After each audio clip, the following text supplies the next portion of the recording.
Hello, Steve. It's so nice that we are finally able to to connect after like months and months and months of trying to get our mutual, schedules to align. And unfortunately, Greg Taylor wasn't able to join us because his schedule still was a bit off. That's the problem with trying to triangulate with literally like three different sides of the globe. But well, we Yeah, finally made it, my friend.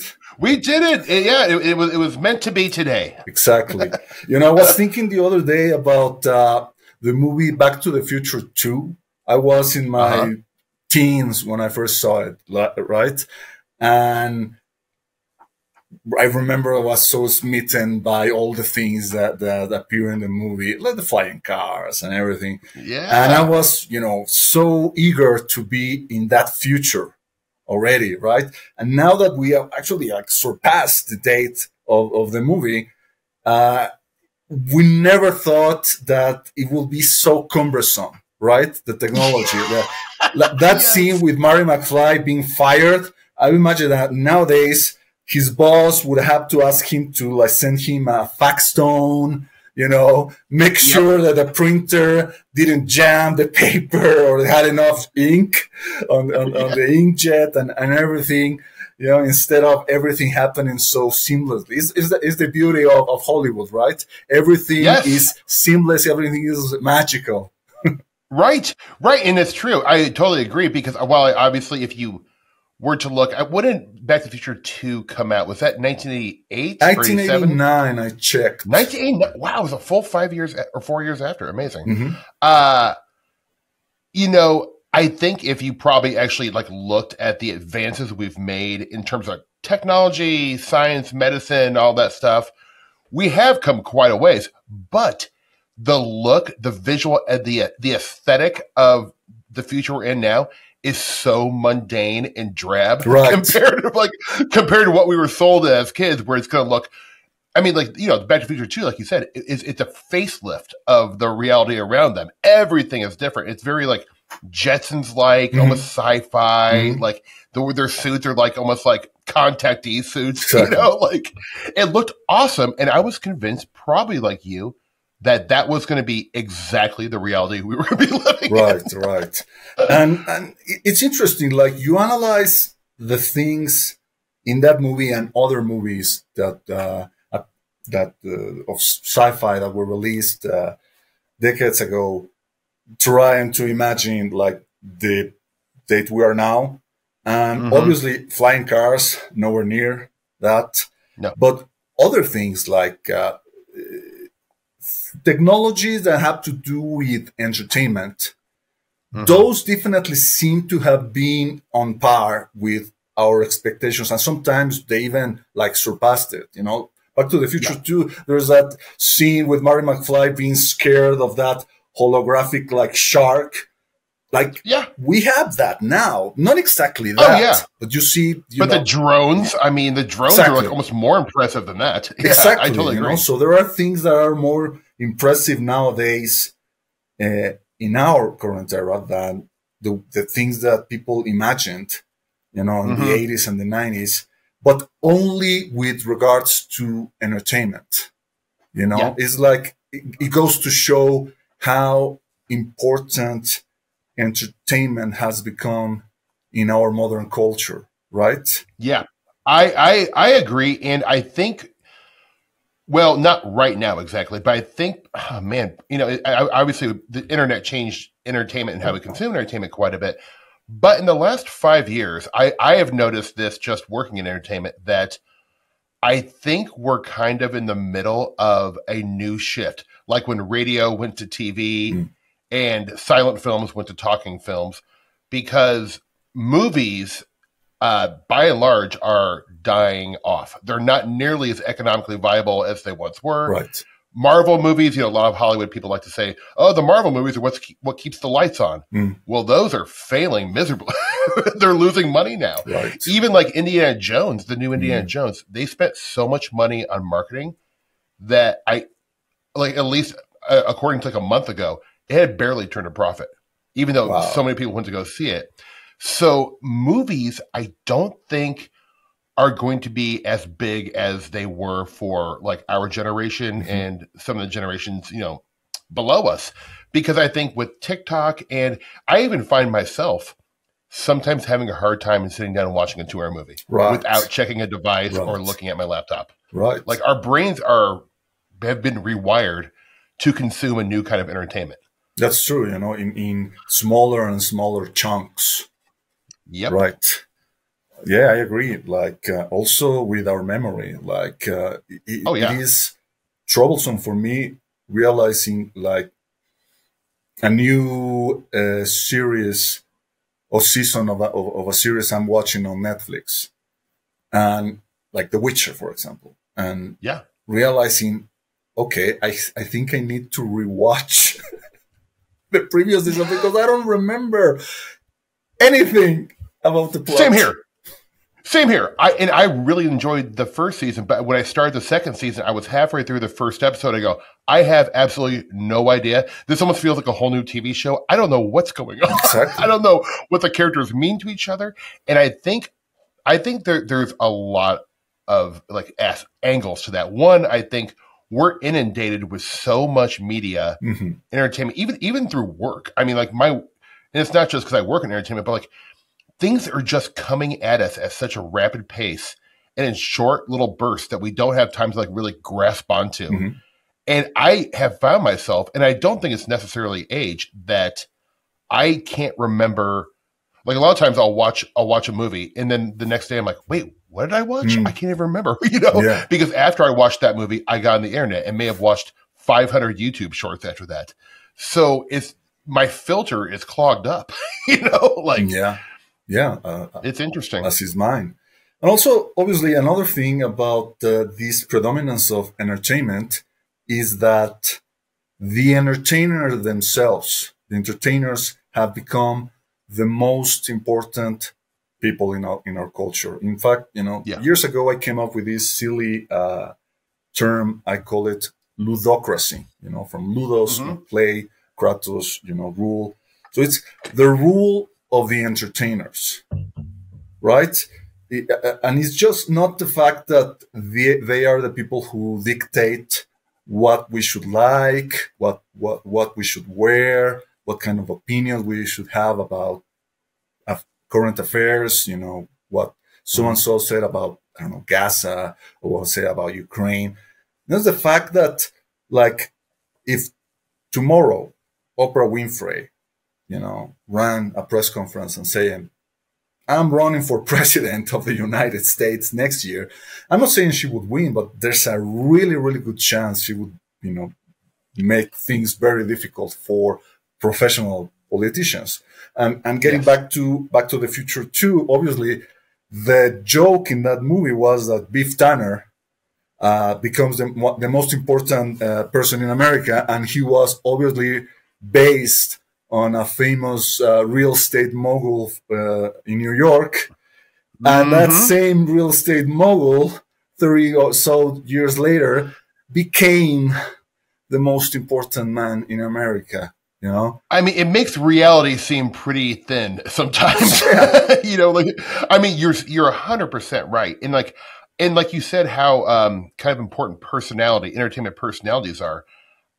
I think, and this is just from talking to people in the entertainment world. Our generation still thinks of like movie stars and TV stars Right. as kind of the most famous people, the people who you model, how, like you said, how you dress, how you behave, all that stuff. Growing up, movie stars were it for me. But, however, if you I talk to my nieces and nephews who are teenagers, they don't care about TV and movie stars. They care about Mr. Beast on YouTube and all these other YouTube and Right. TikTok personalities. Right. So the perception, or like the kind, obviously entertainment's always changing and evolving, which is a good thing. But we are truly seeing, we're in the middle of this new change to where the new icons are not going to be a 22-year-old like Leonardo DiCaprio. It's going to be a guy on TikTok or YouTube or the next social media device. I think I might be wrong about that, but you're just, I mean, like Mr. Beast, for instance, like It was in like the Hollywood Trades I was reading the other day. He was offered over $1 billion by, I think it was one of the studios. It was something in the entertainment industry. $1 billion. No movie star has even come close to being offered $1 billion. And Mr. Beast said, no, thank you. I can make more money on my own. So the studio system and like Sony and Warner Brothers and Universal, while these were always the gatekeepers I had to work. I grew up having to impress so they would let me work for them. This younger generation, they don't care. They don't care. They don't need them. They're like, no, I'm kind of just doing it in my basement. Why do I need you? Exactly. So it's which I think part of that is a really good thing, because I think maybe we'll see a more diverse kind of movie coming out, and like new. Just like I do think movies will always be around as long as our generation is still consuming them. People will put movies out, but I really think it's going to spread out to where someone in Cleveland is making a movie that a rich dentist gave someone $5 million to make it. Right. And they'll put it out themselves on a website, and it'll be totally independent. I just think that's where it's going, because I'm actually seeing it happen right now. So it is interesting times. Yeah. Like I remember I don't know, 30 years ago, I don't remember when El Mariachi came out. This indie movie by Robert Rodriguez, who made it literally with like $5,000, which is chump change. It's nothing. It's nothing. Totally. You cannot do toothpaste commercial with that. No, not at all. He made a movie, and obviously it became. I guess back in those days we didn't call it a viral thing, but it was an overnight sensation. But totally, what happened with him is like he kind of like did decide to join the studio game, at least not totally, because he kind of like wanted to retain his independency, but he still like had to deal with them for distribution and all that, but now what you're saying is, and it's probably true, that the next Robert Rodriguez is going to do everything outside of the system, right? Yes. And it's really going to become an interesting change of developments, how the system is going to react to that. Obviously, what they try to do always is to, whenever something new comes out that they didn't think of, first they poo-poo it, downplay it, and then they try to own it. Like, Joe Rogan became, the most important podcaster in the planet. This Spotify, gave him a check of $100 million and say, we want you. But maybe Joe could have said, like Mr. Beast, no, thank you. I have my own thing. Well, the thing is, he's from our generation, though. He's an older Gen X guy. Right. So he's so used to the model, of oh my God, the Spotify, which is, a monstrous corporation now. We're so used to, if they come to your door knocking with millions of dollars, you don't think about it. You just say yes. But now this younger generation is saying I don't know if the math actually adds up. One, you own everything I do. That means you're going to tell me how to do it. That means I'm going to get worse. Right. Once there's too many cooks in the kitchen. And look, a lot of these people at these big studios, they're not artists. They're just businessmen. And so, the fact is, art might get better. Movies might get better. Because, I think a lot of people would agree. I'm God bless. I'm not judging Marvel movies and stuff like that. I totally understand why people like them. But I do miss the diversity. I miss kind of the mid-range movie, where cool directors could make challenging movies, because movies are important, just like books. Stories are very important to our culture and always have been. But if there's a way they can improve by putting it more in the artist's hands with less cooks in the kitchen, I think we'll end up getting a better product. We'll just have to go through the growing pains of figuring out how the new thing looks. And look, I don't think the studios are going to die tomorrow. No, it's just a slow thing. But you just look at the younger generations, and they don't consume feature films and like television like I did growing up Yeah. at all. It's not the same. Yeah. And the studio's trying to figure all this out.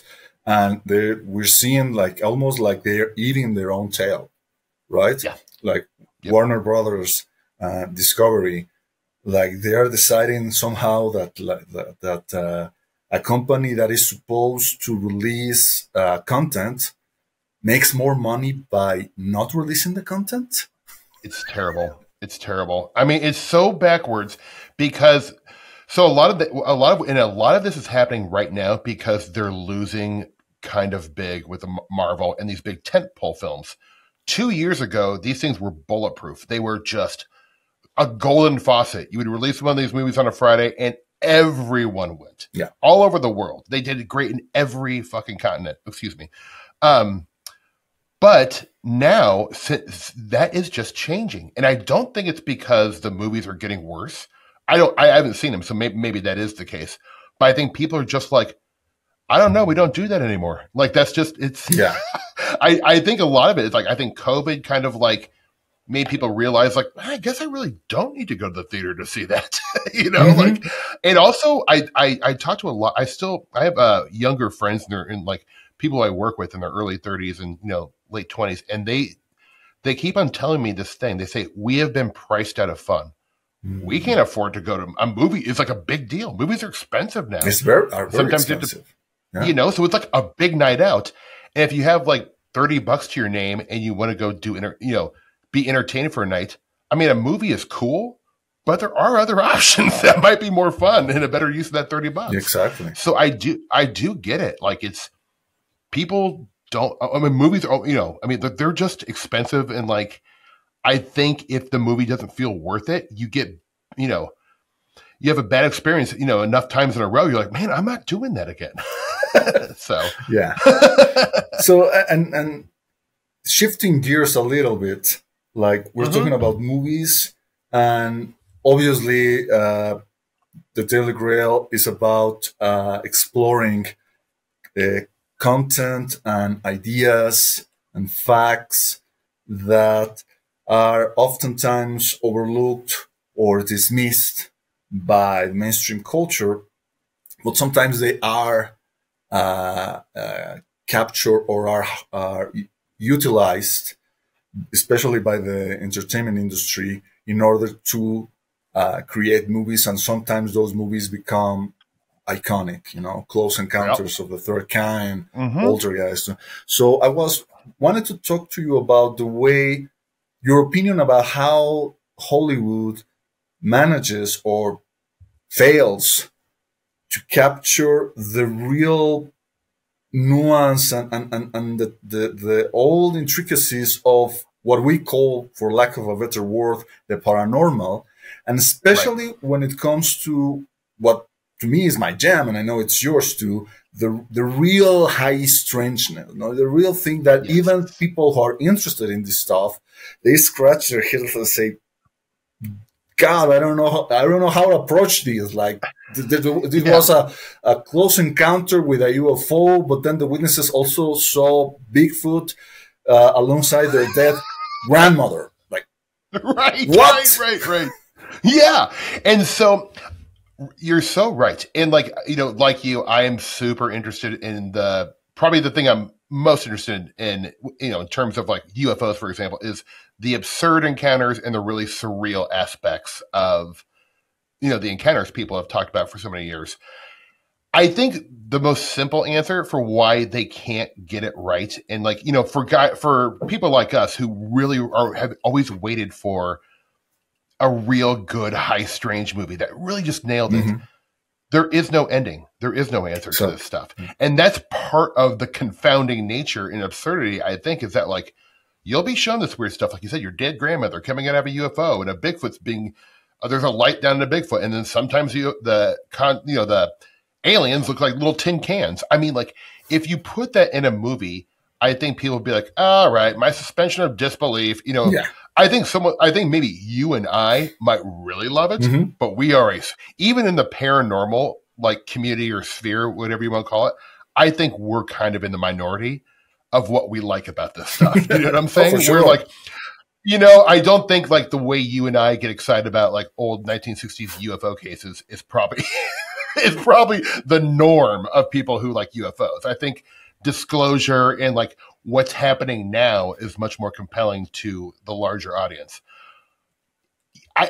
So I just feel like, I mean, I do think there has been examples of high strangeness being done very well, and I'm kind of a broken record on this. I do think that Twin Peaks, especially season 3, really is sniffing around at getting it right. Right. Like for me, I felt like it's satisfying because it's so confusing. And how did Twin Peaks end? With kind of a non-ending, a classic David Lynch, basically like you make up the ending yourself. And that kind of reminds me of the UFO phenomenon or ghosts or cryptozoology, where it's like, I mean, you can have your ideas and theories about it, but like, I mean, none of us know, what it is. And I feel like I have had weird feelings, totally sober, of watching David Lynch movies, and especially, Twin Peaks season 3, where I feel like this was what it would feel like to have a high strange experience. Slightly disturbing, very surreal. The rules are almost like a dream logic type thing. And so I think I think David Lynch sort of has set himself apart in terms of a person who is getting it right more than anyone else is, I would say, at least. Yeah, I totally agree. Although, disclosure, I've never managed to actually watch the Twin Peaks series because here in Mexico, it wasn't really as popular as it was in the United States. And then when I tried to actually get a hold on it, it's difficult to, you have to be on Prime or you have to get the DVDs. But it is definitely like something that I need to remedy fast. Like I also remember, for example, when it comes to alien abductions, it's something that in the 90s, even Hollywood had to pay attention to it. And then they released a movie like Fire in the Sky, which was written by someone who was very interested in the topic. I don't remember his name right now. It's Tracy Torme. Tracy Torme, thank you. But, Mel Torme's son. Exactly. But I remember reading, also listening to him on podcasts and also reading Robbie Graham's book, Silver Screen Saucers, how he had to like butt heads because, the studios basically came and said, you need to change the ending because otherwise this movie is not happening. Like you said, the problem with paranormal phenomena is that there are open-ended and they don't really have a certain satisfactory conclusion. Yeah. Because I mean, can you think of a scenario in a movie, an ending to a movie about high strangeness that you would be satisfied with? I'm not sure. That's a good question. Yeah, it's like I don't think people like us will ever be satisfied because I think the open-endedness, at least for me, I a while ago became very comfortable with my belief that we'll never ever know what this stuff really is or represents. Right. Like I don't think humans ever will. I'm even like 1,000 years in the future. I feel that, but obviously I could be wrong. I would love to be wrong, but the mystery is the real intoxicating part of it. Yeah. It's like I am totally addicted to mystery. Like I love historical mysteries. I love murder mysteries. I love high strange mysteries. So I don't need to know, any longer. And so I think that's probably one thing that has always drawn me to Lynch and like Twin Peaks, where like, I think a lot of people were expecting, and I won't spoil anything, and then I'll stop talking about Twin Peaks if you haven't seen it, but like season 3, if you were expecting it all to be tied up in a bow, that's not the case. You'll have 5,000 more questions than you had before you started watching the season, which is great because that's the mystery. And I'll think about it the rest of my life. And I love that. Yeah, it's good bang for your buck, really. Right.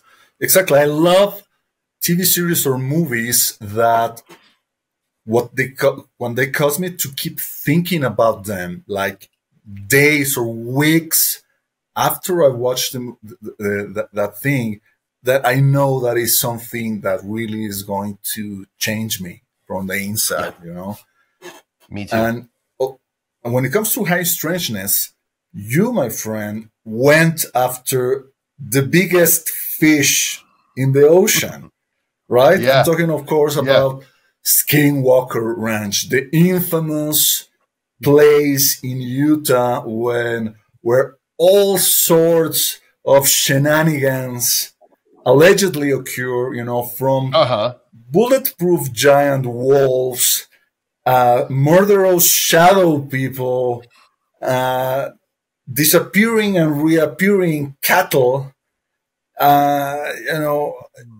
marks on the ground, hitchhiker effects, and maybe even a sea serpent. Yeah, and maybe even also some type of intervention from shadowy government agencies, because we just don't know. Yeah. So I want to talk about the movie that you actually co-directed, which was released 10 years ago. Yes. Would you care to talk to how did this project come about? Yeah, so I think in 2010 I was in Utah and I was working on an independent film, and it was, I was there for like 5 weeks, and the financer was a guy named Ken, really good dude, and he was we kept on kind of like hanging out and talking, and afterward, I think me and my friend Devin, who co-directed Skinwalker with me, he was the star of this indie movie we were both doing, so we got to be good friends. He was into the paranormal, which I rarely met many people in the comedy acting world who knew as much as he did. Mm-hmm. So we kind of became fast buddies. And at the end of shooting this movie, I go, man, I wonder if Ken would be interested in like ever financing like a kind of like, high strange movie. Mm-hmm. And I go, have you ever heard about Skinwalker Ranch? And I kind of told my friend Devin, and then we quickly had the book overnighted so he could read it. Mm. And I wrote up like a 1-page treatment, and Devin and I pitched this idea to Ken, the financier. He goes, "Whoa, that's crazy. I've never heard of that. Sounds amazing. Also, I just bought a giant ranch in Idaho. We could shoot it on that ranch." Oh, wow. And all of a sudden, this isn't a car ride. And he goes, "All right, I'll give you guys, $500,000 to make this," which we were like, "Wait, what just happened?" I mean, they weren't giving us that money. They were saying, for the movie, I'll, put up $500,000, which in our opinion was enough to try to do it. Mm-hmm. So I was like over the moon. I was like, oh my God. Because I kind of pitched it as Poltergeist on a ranch in the middle of nowhere. Mm-hmm. It's like you take a house out of that neighborhood, put it in the middle of nowhere. It's way scarier, and a lot more crazy shit happens. and so he liked the idea. We wrote 10 different versions of the script, and the first version that we kind of constructed was the one that I think was my favorite, because there was no answer. Right. It was I was really trying to do my best to represent the weirdness. And I'm also a David Lynch fan, so I didn't want to have a nice clean bow on the movie. Mm-hmm. And I want it to be totally open-ended, like it ends and you're like, oh my God, what the hell? Mm-hmm. So whatever, the script ended up being kind of what it was. We kind of ended up hiring one of our friends to end up writing it, because I was like, I feel like someone else should try it at this point. But another thing was that the financer and some of the other producers decided they wanted it to be a found footage movie, because Paranormal Activity and those movies were doing so well. And then that changed everything, because that's a different movie, right? Man. So but at that point, I had already cashed the check, and I was like living off that money. So I was like, too late now. I can't pay. It was literally a financial assistance, because I got I think $30,000 for developing it, which that I needed that money, and I'd already spent it all, and so I would have had to give it back. I'm like, well, I can't do that. So we went out and we did our best, with a small budget. And it was actually a movie that ended up requiring a lot more special effects, CGI stuff than we thought. And I was like, oh crap, man. So we had to shoot it fast under pretty rugged conditions, super long hours, a lot of night shoots. And it was such a damn fun experience. But I kind of convinced myself after that, I will never try to make a feature film about High Strangeness ever again, because it's too hard. And for myself to be satisfied with it, for me to do a movie about High Strangeness would be the movie that Miguel would love. I think I can make a movie that you would love. Not many other people would. You know what I'm saying? So I do think like it's a real challenge. Someone's gonna do it eventually, you know. Yeah. Like I do think movies like Close Encounters kind of got close. I always remember that conversation. I think Valet writes about it in Forbidden Science Volume 3, where he was consulting with Spielberg, and he's like, "Oh, come on, Steven, the alien from another planet. That's such a boring, narrative." And Spielberg said, "I agree with you, but that's not what people want." Exactly. And so I think Spielberg was probably right. And at the end of the day, it is a business. So, I just think I think it's a challenge. I think there have been some really like, I mean, I even think like a movie like David Lynch's Blue Velvet or Wild at Heart, while they're not about ghosts or UFOs or Bigfoot, there is a supernatural element to everything he does.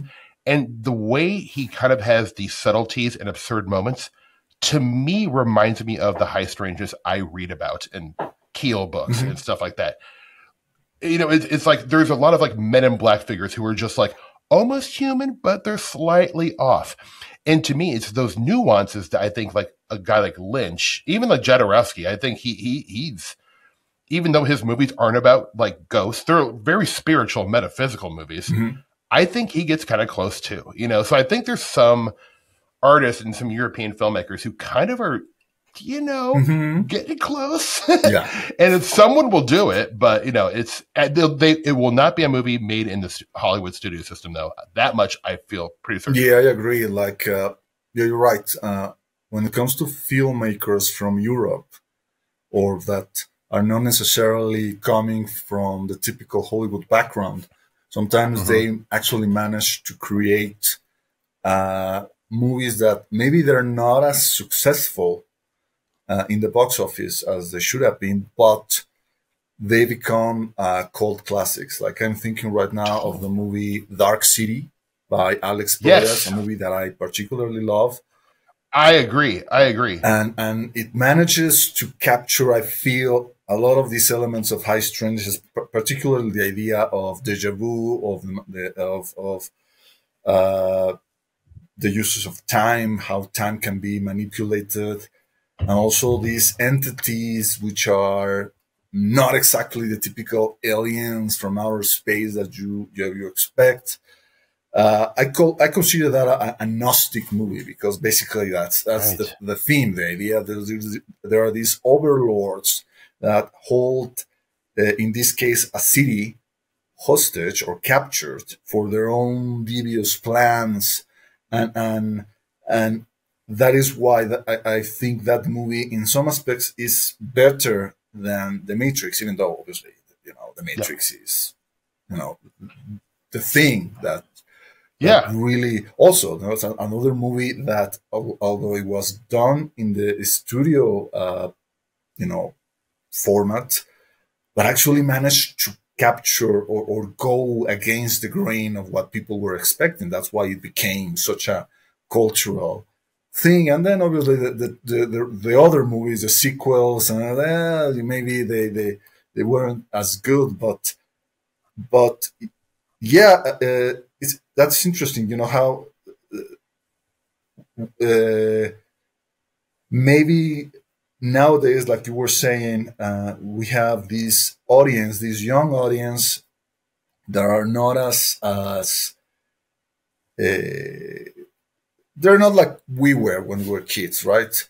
These are kids that are online all the time, and maybe a 15-year-old knows a whole lot more about like ritual magic that I ever did when I was in my 30s, So you could maybe do like a movie about Aleister Crowley or Jack Parsons, and you wouldn't have to do like the whole treatment on explaining to the audience who Aleister Crowley is, what ritual magic is, why the sieges, why the Goetian thing and the Solomon Kino, because these kids already know, and they don't need to be like babysat or give them a little spoonfuls, right? So they're much more worldly than I ever was. I mean, like like young teenagers' understanding of like global politics because they can't avoid it. It's just, it'll be in their feed every once, so it'll slip into their algorithm. They know way more than I did about politics. And I don't know if that's good or bad, but like, yeah, I think you're so right. I think they're more primed. And I think that's a really good point, because I think that these younger generations, we won't have to spoon feed them and give them a backstory on the occult and ritual magic and the OTO for them to understand a story about like a cult-like magician. Right. And you could just say the name Aleister Crowley doesn't even matter. Just make a movie inspired by an Aleister Crowley type guy. And those younger generations will probably get it. You know, like, and that's really interesting. I wanted to mention one movie really quick because it just popped in my brain that I think I would throw on your list of like with Dark City and The Matrix. Did you ever see Under Your Skin with Scarlett Johansson? Yes, I did. I thought that like was a very good movie and one of my favorite alien movies ever, because I think it's so deeply weird. Yes. It really is a weird ass movie. Yes. And to me, that is kind of a pretty good take on high strangeness. Even though it was, yeah, I think it was like a critical darling, but no one saw that movie. It was probably like Scarlett Johansson's little, you know, tiniest viewed movie ever. But like, I kind of think it's her best movie too at the same time. Yeah, I agree. I love it. Yeah, it was disturbing in many regards. The treatment, obviously, the thing that happened in the movie, we won't spoil it. And yeah, you're right. Probably just a handful of people watched it, even though, you know, maybe if you told, you know, a young guy, hey, Scarlett Johansson is naked in this one. Oh my God, you know, they probably want to see that, and then they will, you know. Yeah, but they're not watching the movie, they're watching her. Exactly, they're watching her. Yeah, it's interesting how she appeared in that movie, and then she appeared in Her, you know, now we're talking about artificial intelligence and all that. And that movie has its merits. I don't particularly love it. Maybe it's because I was so disturbed by the fashion. they use the pants. It was something like, why are these fuckers using these pants that are so ridiculously high? That don't make any sense. But everything about that movie, you know, it's almost here, right? The idea of you have your operating system, and not only is going to be able to manage all the particulars of your life, but you're also going to, you know, fall in love with it. Yeah, I think, you know, like I thought Her was like an interesting movie. I actually read the script, and the script I thought was more compelling than the actual movie. It was really, it was a good movie, but like it didn't like fully execute. Like there was a lot of potential there. But if you almost think about AI in kind of what, like in the movie Her, where you'll have this like little earbud in, and it's kind of like your almost personal daemon, kind of like going back to Patrick Harper's idea, where it's like, as opposed to it being like a friend, it's almost like this guardian angel that's like, oh wait, don't buy that because you only have like, you know, $127 in your bank account. It's like helping you perform these things. Like you can ask it to pay your bills or like do the mundane tasks you don't want to do in life, and maybe it'll help you out. But it is kind of like this almost guardian angel daemon type figure. If we were to have like a personal AI buddy, and that is interesting. And you wonder how that will change. I mean, is that going to isolate human beings even more? Where they, probably, you know, like probably. And obviously, the movie leaves you with a nice flavor in your mouth, because the AI was beneficial, right? It didn't have like a, you know, a moral streak like in the movie Ex Machina, right? Yeah. With Eva is more of an amoral entity that is trying to get something, and it doesn't have any regards to how she will get it. You know, if that means, you know, exploiting hapless guy who is secretly in love with her, you know, well, so be it. Although obviously in the movie, It's kind of like a Dr. Frankenstein type of stuff, because you really think, well, the biggest villain in that movie is Oscar Isaac, right? The creator, the guy who Yes. has these delusions of grandeur, which is something that is real in nowadays. And it's also how interesting how in that movie Ex Machina was so prescient about how you will be able to get these, we call this large language models. This is by churning all these gazillions of information from all around the internet, putting that on a blender, percolating it, and then, you go and use that to be like the core of your AI software. And they say that in the movie. The guy is say, yeah, I used that because I was spying on everybody's phones. Yes. Hey, which is happening now. Which is happening now, and they're not even, the scary thing is they're not even disguising it, like Elon Musk said, hey, you're using my app, bitch. I'm going to use everything you post to train my AI, which also coming with her, talking about her again, that is AI that is nice and is, positive and is kind of like wise. But the AI that Elon Musk is trying to create sounds like such the ultimate douchebag. Well, it sounds like a reflection of him. Exactly.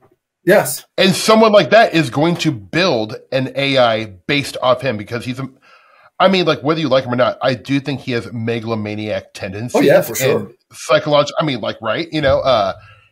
And he probably would admit that too. So a guy like that, a guy like Donald Trump, if he was creating an AI, he is going to model it after himself, because to him, he is the greatest human who ever existed, right? Yeah. A guy like me would be like, make the AI the opposite of me because I'm an idiot, but yeah, I think, and that's scary, man, because that's really, because Elon Musk, while I don't know him personally, he comes off as a fairly cold-hearted person. Yeah, it's a person, I don't know. With zero regard for his fellow man, his workers, his employees. I read an article saying that there's been like more than 600 work-related accidents in his company, SpaceX, and probably in Tesla too, just because the guy doesn't happen to like bright colors. So that's why, he doesn't want his employees to use security vests, which are bright red for a reason. So say, no, this heavy machinery, which should be yellow, like everywhere in the world, they are painted yellow for a reason. No, let's paint it black because I like black. 600 plus related accidents, from, broken bones to mutilations to even deaths, just because this asshole doesn't like white or yellow. Oh my God. And this is Miguel, I had no idea that was a thing. And first off, that's completely like negligent. Like any other, he should be fired from his own company. That's crazy. If two people die or get mangled by the machine, it's like, no, you paint it yellow again, man. Yeah. Like, people are getting hurt. Yeah. These are human lives. But you're right. Which is kind of an interesting thing. There is a writer, a journalist, maybe you've heard of him, his name is John Ronson. Oh, yeah. He kind of became famous for writing that book, Them, back in 2000, where he wrote about Alex Jones way back then. And he was predicting a lot of what's happening conspiratorially with Q 20-some years ago. Anyway, he wrote this great book about 8 years ago called The Psychopath Test. And he takes the actual definition in the DSM, which is like the psychological manual or handbook, and interviews all these CEOs from around the world. And it turns out they all pass the psychopath test. Yes. And when companies hire CEOs, these CEOs of studios or whatever you want to call it, like, I'm going to get myself in trouble here, I'll never get hired again. But these people don't feel like a normal person feels. So if they can make the stock holders happier by doing something that's going to hurt people, they will do that. Mm-hmm. And that's just capitalism, man. Yeah, yes. It's like more money by any means necessary, you know. So yeah, I think it's something that neurologists call the mirror neurons, which are the neurons that activate in your brain when, for example, you are seeing someone get hurt or someone crying, and you feel empathy towards them. Yeah. You know, it's like the very one basis for Mexican telenovelas when you're seeing, you know, the protagonist, you know, being duped or being dumped by Jose Ricardo. Please don't leave me. And everybody's like, oh, Maria, don't worry. Oh, you know? It's right up my alley. Exactly. But with someone like Donald Trump, he goes to this place in France, in Normandy, that is meant to commemorate all the young, brave soldiers that died there. And instead of feeling some type of kinship or empathy or relationship toward these fallen men, he goes and says, I don't get it. Why are we honoring these losers? They died. I mean, so why am I here? And outside it's raining, and my hair is getting wet. Yeah, it's truly unbelievable. And he's not doing that for show. I believe that's how he truly feels. He's like, why am I doing this? Yeah. You know, like I could be grifting somebody right now. Why am I here? Yeah. You know, like. So I don't know if entertainment has something to do with that. That we idolize these people, like we create movies that upholds their behavior. Like I'm thinking of the movie Wall Street, you know, with Michael Douglas. Greed is good, said Gordon Gekko, and that was supposed to be not flattering, you know. What was something that you had to like say, see, that means this is an evil man. And I can't imagine how many like stockbrokers or people who say, I'm going to go to Harvard and study, you know, economy because I want to be like just like Gordon Gekko, you know, right with this, you know, the what do you call these stretchers or whatever. And the pinstripes. Well, it's, you know, that kind of coincides with an interesting time and an interesting trend in Hollywood, which that was made in 87 or 89, toward the end of the 80s, I think, or even maybe 1990. I can't remember exactly. But the idea of the antihero becoming a hero, that's been around. It's not new. It's been around in novels and movies before. But it became a major trend. And then it even leaked over to TV to where Tony Soprano of the very, you know, famous heralded show, I love it, it's a great show, The Sopranos, he became an icon. It was almost a lifestyle. There are people who are like, I want to be like that. But when you think about what he is, like he is a cold, calculated, zero empathy murderer. With his own hands, having people clipped. That became a role model for people. So, you know, like you know, you bring up these great points, Miguel, because like you're right. Media influences our evolution in ways we don't even understand and imagine. And the more we're plugged in and the more we're fed different media, like I think it's going to infect, you know, like not infect, but like influence us even more. Yeah, and you can even see with like, you know, now misinformation, like, you know, when you read an article, even like in these supposed trusted sources like the New York Times, well, the New York Times is trying to play the game of getting the story out first, because that's what newspapers do. And they're putting out false information all the time that they're constantly having to rescind because we're in the Twitter clickbait era where you hear a story, there's not enough time to vet it for a week. You have to get it out in 5 minutes. And so it seems like so many news sources that there was such a consensus reality in terms of how we saw, you know, we understood politics and all that stuff growing up. And maybe it wasn't, as truthful as we all thought it was. Right. But we're at a point where there's so many different narratives coming in from so many different directions that we have, I think, like our fellow man, we've lost this commonality of like shared reality and shared experience. We're becoming more and more fractured, which is very scary. Yeah, I totally agree. Like, for example, the thing that has dominated the UFO scene for the last 5 years already, it's incredible. Oh, man. Is the concept of disclosure, right? And even before that, but obviously it got into like overdrive with that 2017 New York Times article written by Leslie King and Ralph Lumenthal. And by the way, obviously there were things in that article that weren't, I'm not saying were falsehood, but they were not exactly accurate. Totally. But getting back to quite a bit. Quite a bit. But getting an idea about disclosure, like, and it's obviously something that means something different to anybody else. Like, my idea of disclosure may not align with your idea of disclosure. And some people say, hey, disclosure already happened because the government admitted that UFOs exist. Like, well, duh.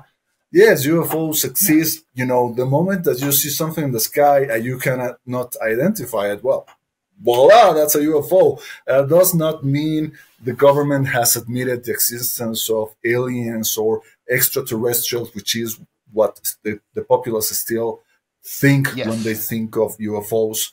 But getting back to the idea of, obviously, the wet dream of disclosure activists will be to have a press conference on the West Wing of the White House with President Joe Biden or whomever succeeds him. Maybe he runs again and maybe he wins again or whatever. The President of the United States, the most important person in the world, coming and saying, my fellow Americans, I'm here tonight to tell you that we are not alone in the universe, right? Like, in the 1950s, if that had happened, that would have been like the most important news story in the planet, in the whole of history of humankind. Completely. Right? All the newspapers would replicate it and would, Even in the 80s and 90s, even maybe. In the 80s and 90s. But in the year of our Lord of 2023, if Joe Biden were to say that, like, I'm sure that 50% of the populace will say, that's a lot of bullshit, Old Joe is fucking cuckoo, Yeah, He's going gaga. I think you're right. Isn't like in the movie that was released, I want to say in the 2020, Don't Look Up. Yeah. It kind of captured that perfectly. Like, the idea of NASA scientists coming to a press conference and say, we have to announce that there is a killer asteroid or a killer comet that's coming our way, that's going to arrive in 3 years and is going to be even worse than the one that killed off the dinosaurs 65 million years ago. We just have just enough time to prepare and see if we can actually do something about it, like change its trajectory or maybe, explode it or make it, into smaller chunks that will be, less harmful, although obviously probably it will be more harmful because it will be like, shotgun pellets. But sure, imagine NASA coming with that, like more than 50% of the people will think that is total misinformation.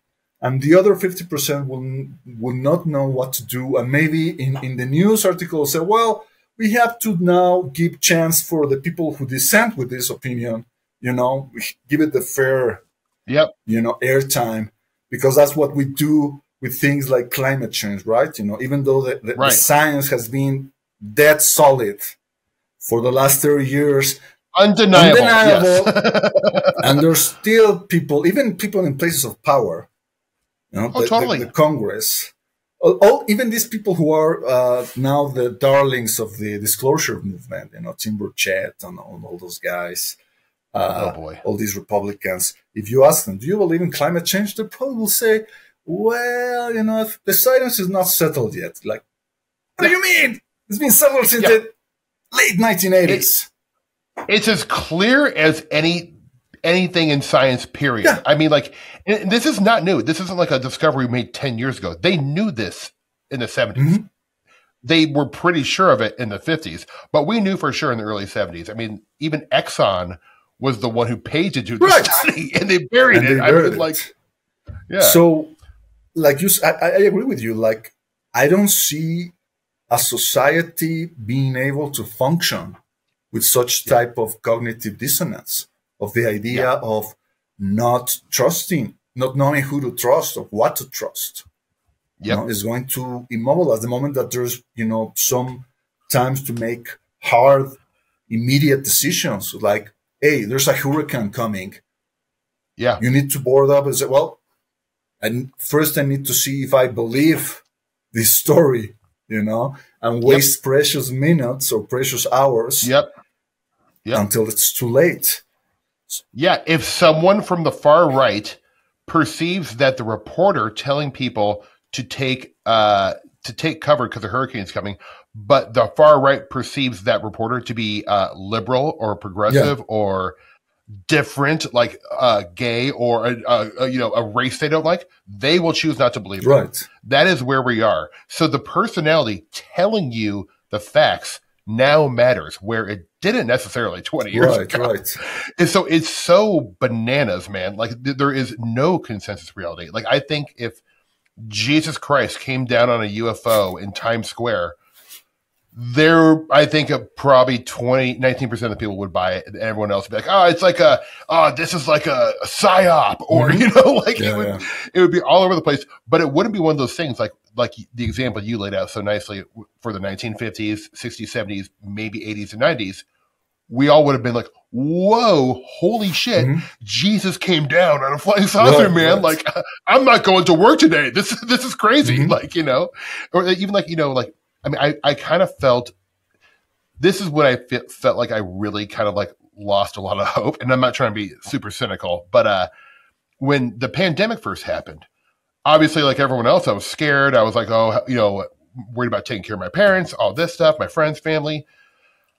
I did think in my heart, in my gut, Miguel, that this was going to be one of those things like, hey, we all have to help each other out. We all have to like take care of each other, put these political, these fights aside for now, and all come together as one, like, humanity, and make this a beautiful example of like, hey, you know what, like we may think different things, but maybe we can get along. Instead, it polarizes us even more further, globally, even further. And so I was so like upset and like depressed about that for a while. And now I'm just like, well, this is what it is, man. Yeah, I agree. So like in 1985, I was 12 years old, when the big earthquake hit Mexico City, devastating, entire blocks leveled. We still don't know how many people died. I'm talking thousands. Yeah. But amid the horror and amid the crisis, there was this sense of trying to do something about it, trying to help out. And you saw, everyday people, people from the street, students, housewives, office employees, going into all these collapsed buildings and try to pick up the rubble, to try to see if they could actually go and save someone who was still trapped. And a lot of times they actually managed to do that. They actually managed to pick people who were, there was like their second birth. And that was very important in Mexican society, because meanwhile the government was sitting on their asses, with their thumbs up their asshole, not knowing what to do. Like, no, no, maybe we should call the army. Like, even foreign governments say, do you need assistance? We can send you like helicopter. We can send you like planes with aid and supplies. No, no, no, we got this, because they were preoccupied about losing face. And that really did something to like wake Mexican society. But now, in 2023, with the pandemic, I saw the same level of cynicism and egotism that you referred to with when it comes like something as simple, as effortless as wearing a goddamn mask.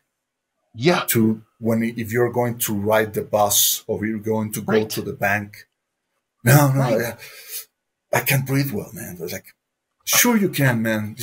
Like there are nurses who are wearing these 16 hours a day. Yes. And they leave all these dents in their faces because of the straps are so tight. And you tell me you cannot wear the goddamn mask for 15 minutes? It's that was also one of the things where I was like, oh, humans suck. We're horrible. I mean, because honestly, it's like, that was the big sacrifice. They were asking us to do two things: stay home, be really safe, wash your hands, wear a mask if you have to go out in public. Yeah. It wasn't like we were in World War II and it was the draft, and they're taking your 18-year-old kid and putting him on the front lines and sending him to the beach of Normandy to be killed or bayoneted or blown up. They're just asking us to wear a mask for 15 to 20 minutes. I mean, like, to me, I was like, yeah, of course, right on. I will wear a mask for sure. No, anything I can do. Mm-hmm. I felt this like sense of like, oh, I really want to help people, and like this communal thing, like, hey, we could do this together. And that's probably just my hippy dippy attitude, but like, I was so disappointed. Mm-hmm. And it's not just rural America or rural Mexico and stuff like that. This is in the cities. I mean, there was like people in LA who are like, I'm not wearing a mask. I'm going to get my hair cut. And I'm like, what are you doing? Like, are you that selfish? Like it was such a disappointing thing to witness. And sadly, like you said, I don't know what will change that. Yeah. Like when I was a young idealist, I thought something like the arrival of the aliens in a global, incontrovertible way, like in the Series B from the 1980s, like the big motherships over New York City and over, Beijing and over Lima, Peru. That will probably like rally up people and make them realize we're just one humanity, and all these petty differences over a slight tone in level of melanin in your skin in comparison with that other guy over there, or that guy prays in some fashion and I pray in another fashion, and that person has a certain, sexual preferences over this other person.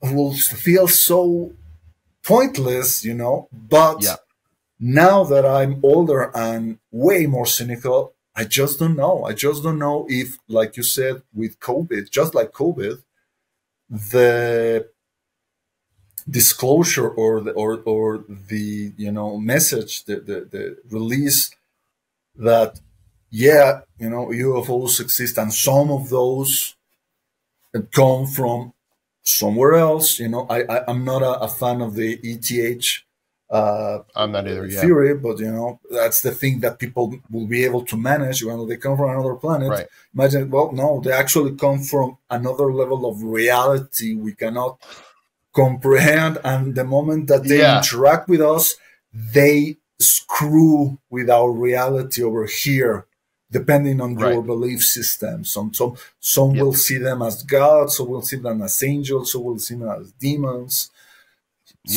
So I don't know how that will change global consciousness, if there is such a thing, how that will change society for the better or for the worse. Maybe it will be like in the movie, remember the movie Contact with Jodie Foster?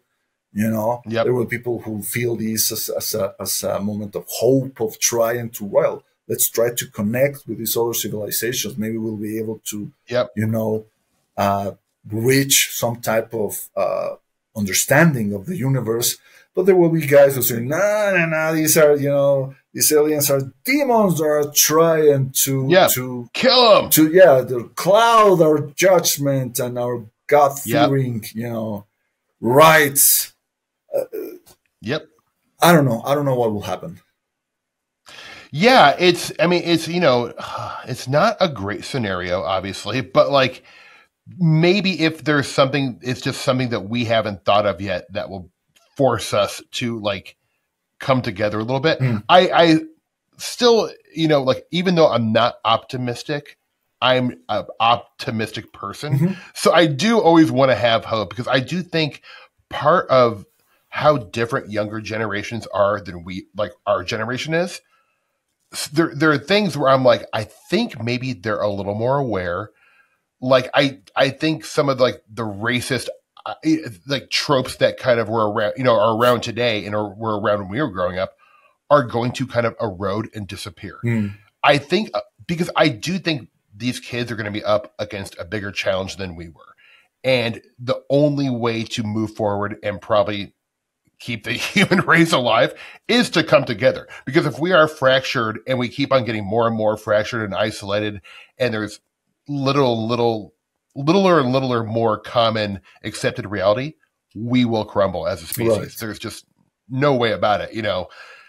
So it's going to be like, it's kind of we're in a life or death situation, existential situation in a way, you know, not to sound severe, but you know. And I do wonder what role will entertainment play in this scenario, which will entertainment help us to get together, you know, reunite, or will it keep polarizing us and it will keep atomizing us the way it already is? Like, for example, even I was listening in a podcast saying how even like in 30 years ago, even people who really didn't like each other, but in the moment when they had to be together, like in the water cooler, you know, at the office or something, they will still have something in common. Like, hey, did you watch the game last night? Or, hey, did you watch that episode of The Twilight Zone? And more than likely, unless they were asleep, they did watch, because you only had like 3 channels or 4 channels, right? Absolutely. So there was a more cohesion based on the entertainment people were consuming. But now with streamer services, like unless you can afford to you know, go and spend every month like $1,000 to have all the streaming services like Prime, Netflix, Hulu, Paramount, Disney Plus, unless you have all those streaming, there's content that you might be subject to or watching, but your neighbor or your coworker might not have seen. You know, like, hey, did you watch Foundation? No, man, I don't have Apple TV. You know, sorry. Yeah. Oh, did you watch what do you think of that Lord of the Rings TV series? Well, I don't have Prime, man. Sorry, you know. Yeah. Yeah.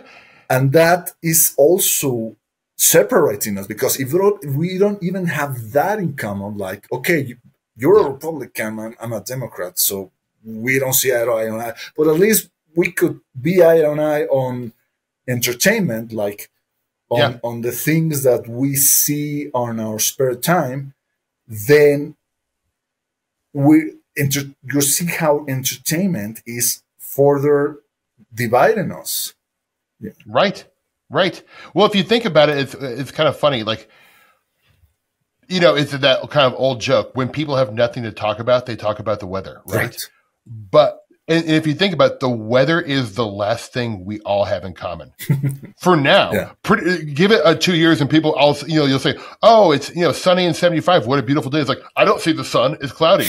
The sun's fake. The sun was brought here by, you know, a demon. Oh, okay. Oh my God. So Yeah, like, yeah, I think the weather is it, man. That's the only thing we can all agree on yeah. at the At the moment. But moment. give it 6 months, Miguel, and then it's gone. Yeah, I agree. you I know? remember once I was invited to this podcast years ago, and this was one of the, I don't know if it was one of the co-hosts or one of the guests, all of a sudden started talking about how he didn't believe the moon was real. Mm-hmm. And I was like, what? So what do you think the moon is? Oh, the moon is a hologram. Like, Yeah. okay.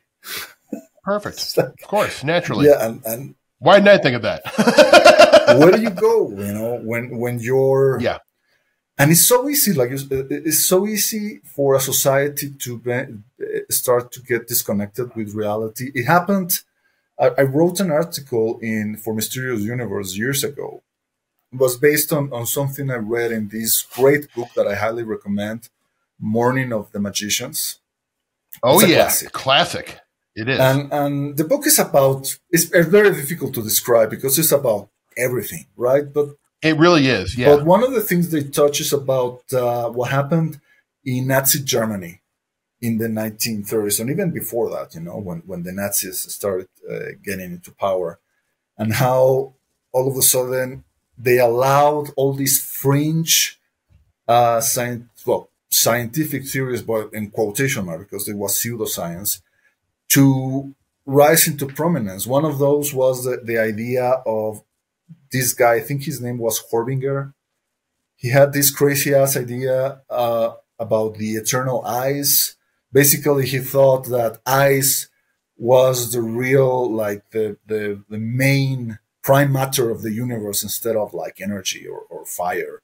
Mm-hmm. And part of this his crazy theory is that there have been several like moons over the history of the Earth that rose and fell over time, and some, but the moon, it was gradual, over thousands of years, and as the moons got closer and closer, it changed like the biology of the human race, and that's kind of like gave rise to the giants, all these like Nordic demigods that are part of Yeah. all these Aryan legends.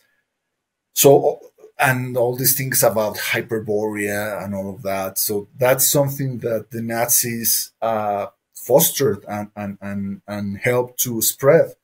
And there was another even crazier idea about a guy who thought that we, instead of living like in the surface of the Earth, we lived in the interior because the Earth was like hollow, concave. And these crazy ass ideas was something that were not only permitted but actually believed by people in power in Nazi Germany. Yeah. And Nazi Germany, people have to remember that Germany in the 19th century was the most sophisticated society in the world. Yep. Like, when it comes to science, in the 19th century, if you wanted to write a paper, you had to write it in German because German was the language of science back then. That was so important. Yep. But then with the Nazis came all these, almost like it was this irrationality that was allowed to take power, right? Yeah. And as someone who is passionate about the absurdity of high strangeness, sometimes I get excited when I see like orthodox a materialistic science losing predominance and power in the world. Like, Right. 20 years ago with the new atheistic movement, the Richard Dawkins and all these guys that came into prominence after 9/11, they say, well, religious is nonsense. And the moment that the kids stop going into church, that's when society will become scientific and secular, and it will be like a new dawn, the dream come true for people who admire Carl Sagan. But guess what? The kids are not going to church anymore, but instead of becoming atheists, they became astrologers on TikTok. Yes. No, you're 100% right. Where it's like, I think and there are correlations in history where during times of the plagues, the bubonic plague, Black Plague, in times of major strife in countries, usually spiritualism grows, right? Because people are looking for some kind of hope that is not around them, or their government's They're not looking for them, answers. Neighbors aren't giving them. They're looking for answers. And it's interesting you make a great point, and it is super interesting, as opposed to, because right now, at least in our lifetime, I would say maybe you'd agree that these are the craziest times, economically, war, climate, there's just so much going on, it would take 3 hours to list it. But I do think you are seeing, in as far as I can tell, this is the biggest the paranormal and UFOs have ever been. I'm not saying it's the greatest version, but it really is. It's so out there all over the place. And I do think it's just the new version of religion. Right. And like how Valet talked about messengers of deception, UFOs we're seeing the beginning of a new belief system. Right. And now we're in that belief system. And as interesting and as fascinating as it is to us, I question how good it will be in the long run for society. There is a reason, this is kind of like me channeling George Hansen, but there is a reason why the shaman in the village always lives in the outskirts of the village. He doesn't live in the central block, right? Right.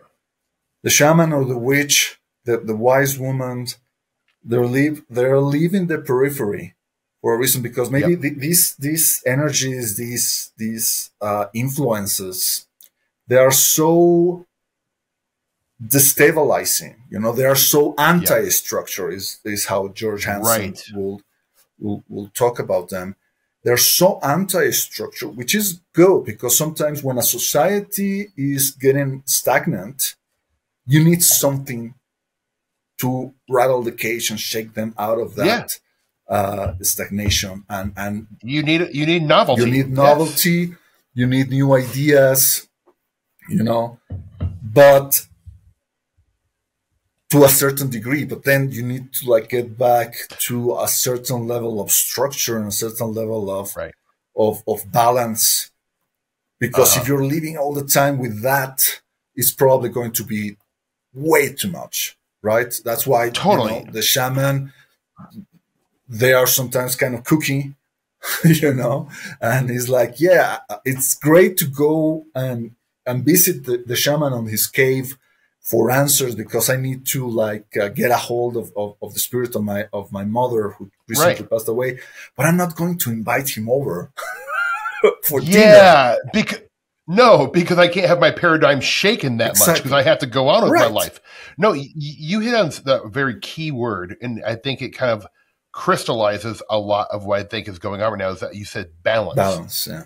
And I think balance is so topsy-turvy right now. We're on a seesaw, where it's one side, but it's just all over the place. We're spinning around on a never-ending merry-go-round right now, and it's hard to get your feet planted in a rational way. Not you, but I guess us as a collective species. Yes. You know what I'm saying? It really, and that is troubling, because we're so, it's people when you distrust doctors and these professionals who are, honestly, I believe they're there to save lives. While I'm sure the allure of making a lot of money as a doctor is nice, there is something special about these people where they're able to work under these high stress, life or death situations and perform and get the job done. But you're finding right now, at least in America, no kids aren't going into medicine anymore. Because they're I don't want the hassle. I don't want people attacking my home because I suggested this medical procedure that people think is like a conspiracy Yeah. theory. Do you know what I'm saying? It's like now, like teachers don't want to teach anymore because parents are like following the teachers home and threatening to kill them because they taught a book in school that they don't agree with. So when some of these like cherished jobs and almost like charitable jobs, like being a teacher, these high service jobs that are really beautiful jobs. I mean, like doctors save lives. Teachers teach our youth. I mean, this is very important stuff.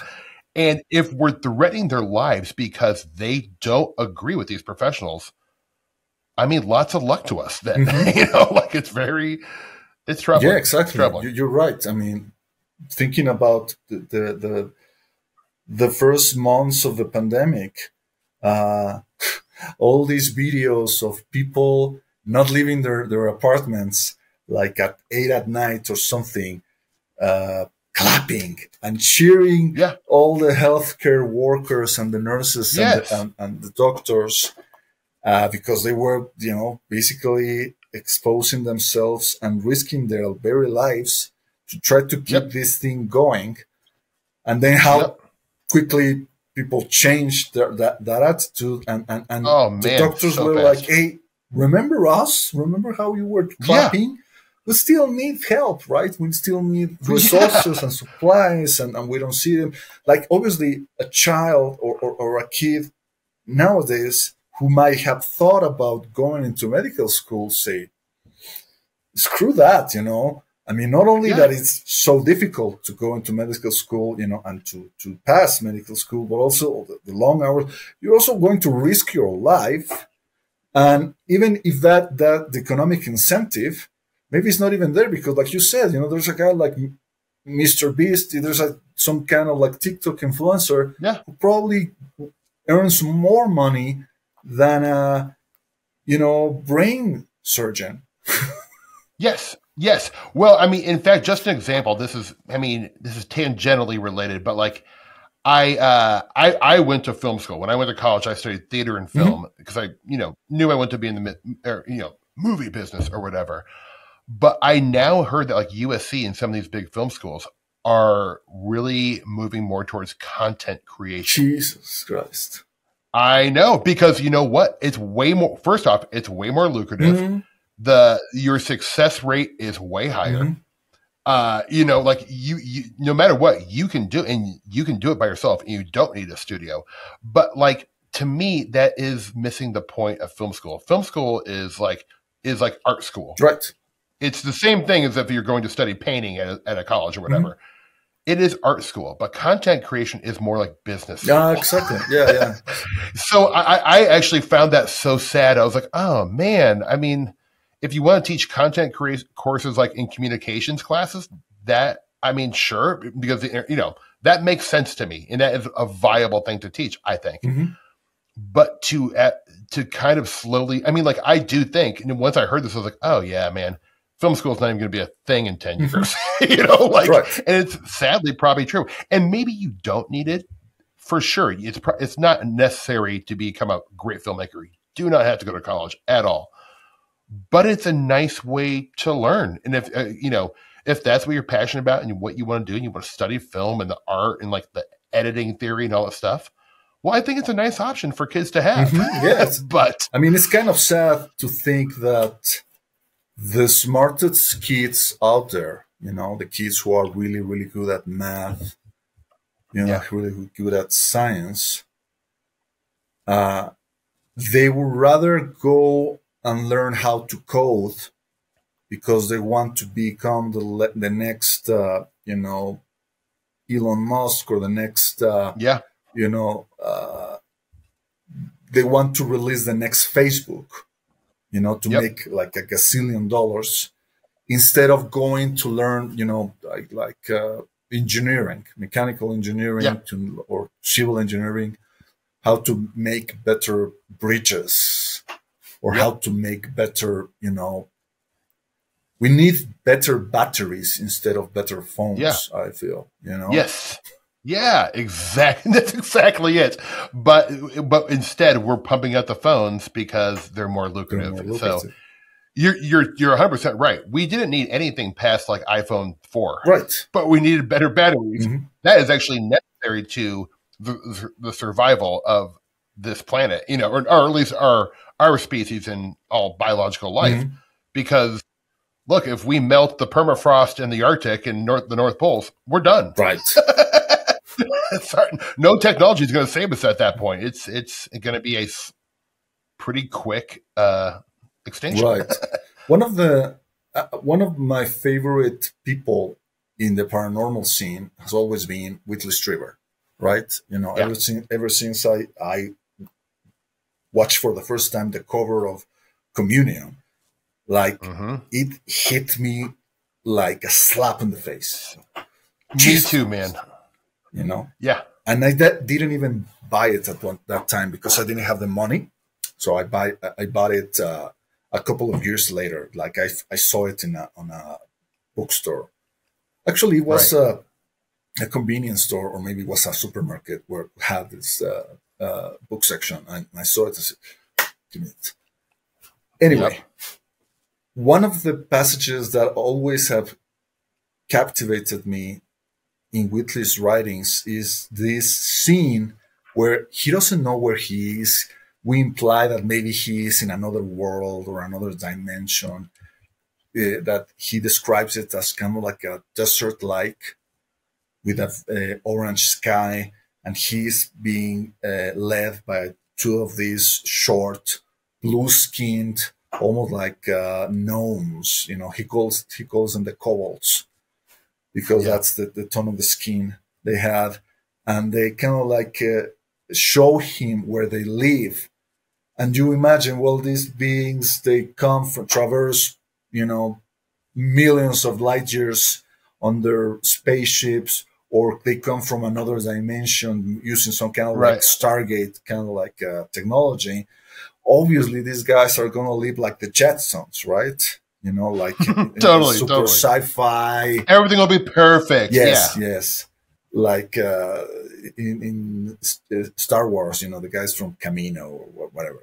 Mm-hmm. But they go and they show him, and it's not even a shack. It's just like some kind of like hut with this roof made out of sticks. And they have like a discarded piece of clothing lying around.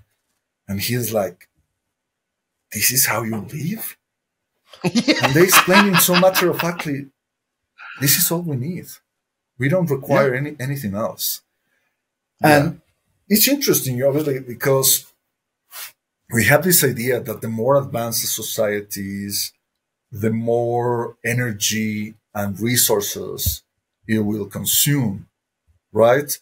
So that's why all these smart guys like Stephen Hawking said, well, if aliens are out there, they're going to be like locusts. They're going to be worse than Christopher Columbus when he came to the America. There's going to be worse than Cortez invading Tenochtitlan in Mexico. You know, I mean, these guys are going to be like world destroyers. They're going to be like, I don't know, Galactus, you know, coming in here like with like a big straw and taking the world like a coconut, like something like that.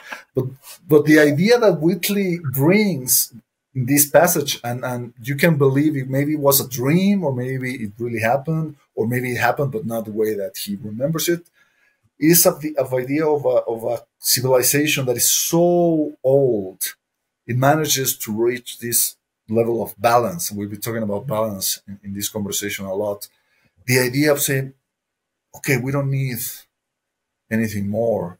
This is the way we can exist perennially, you know, without adding anything more. It's like when it comes to movies, The Fountain. You know, I don't know. I love The Fountain. I love that movie. You know, the idea of this like bubble-like spaceship, and the guy is there and just drinking water and taking a little bit from the tree from time to time just to keep himself alive, and doing the Tai Chi.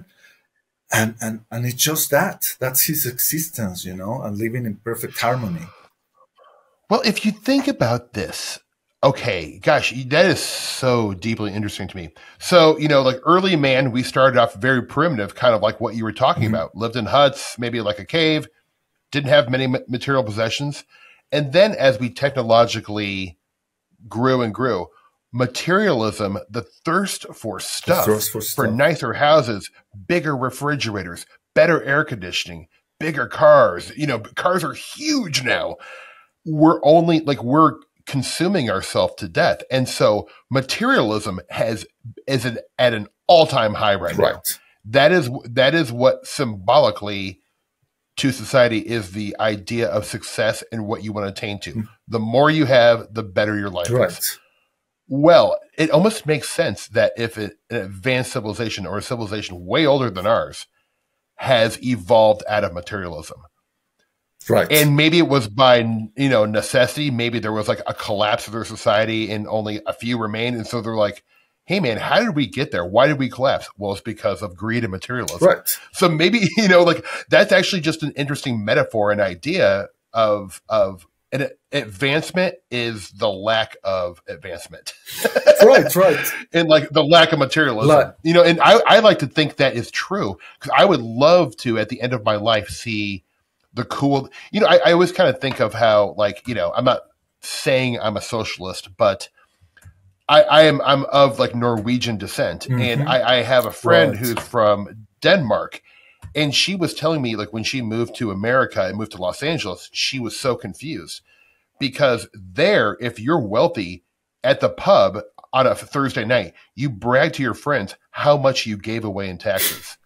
Not that I got a nicer car. Not that I have a bigger house. They're like, oh man, I had a really great year. Actually, I gave away $642,000 in taxes, man. That is success to me.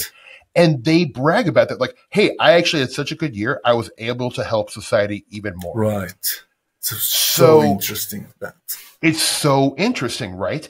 And so I don't see a way out for humans until that is the attitude we start taking. Right. Because right now we are seeing greed and economic inequality at levels that are so deeply disturbing. So it seems like the rich are cash grabbing even more because they're like, well, the whole shit house is going up in flames. Right. We better just take everything we can so we can build our little world and like let the peasants just, burn. Right. It is, but like kind of how you said, this advanced society that contacted Whitley lives in little huts, and maybe that's a really beautiful thing if you think about it. Like that's really. I have a friend, Chris Ryan. He wrote this really important book, "Sex at Dawn," became a New York Times bestseller, and then he wrote another book, "Civilized to Death." Didn't have as much success.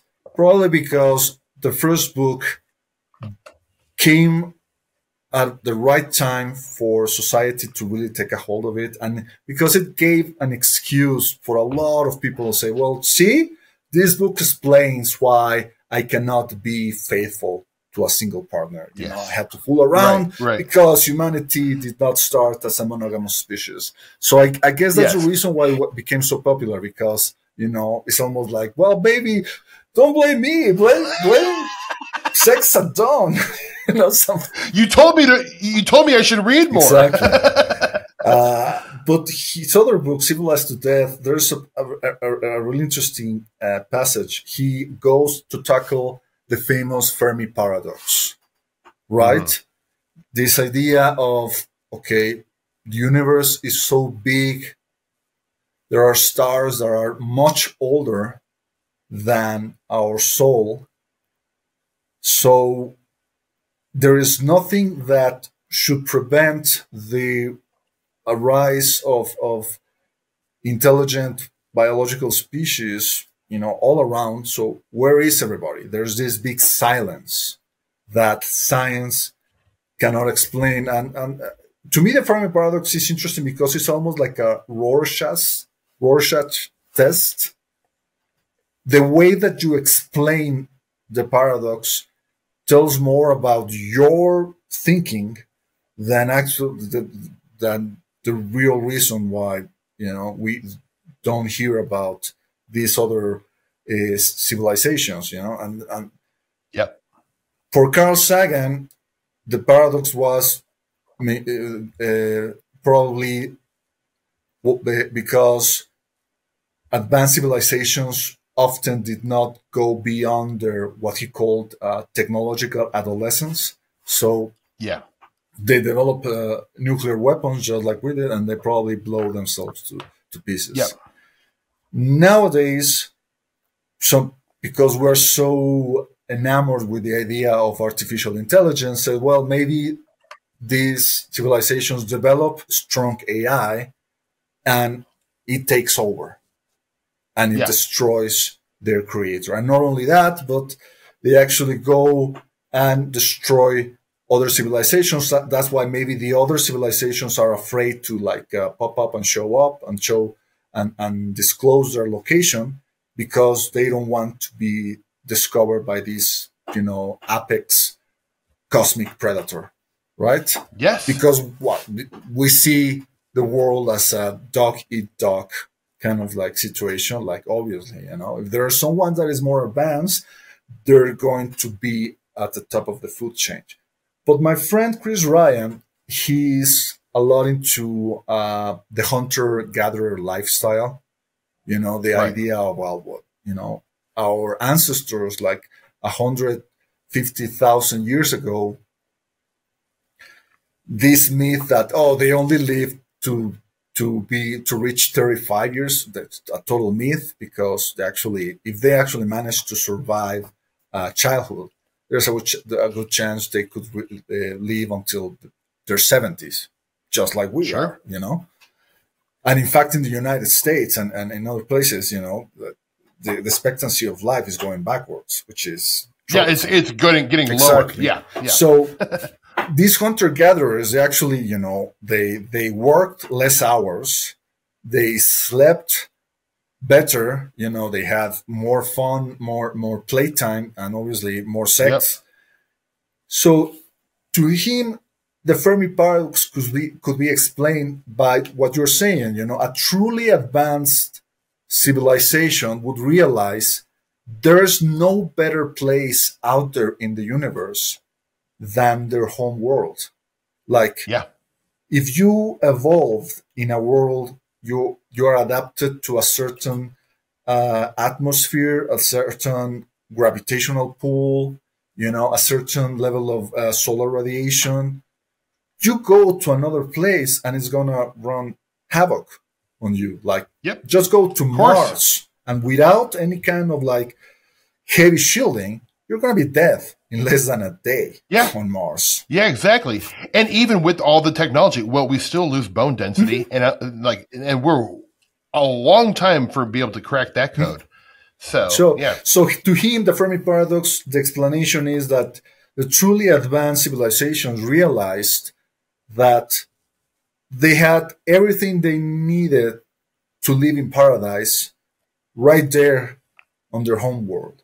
So just to try to improve life conditions and reach a level of balance with nature, so they wouldn't need to take more from nature, from the resources, than they actually needed to thrive, and continue there that way for as long as they could. Maybe obviously after a billion years, their sun would go into become a giant red star and inevitably engulf their world. There will be a supernova or another cosmic catastrophe, and that will be the end of it. No biggie.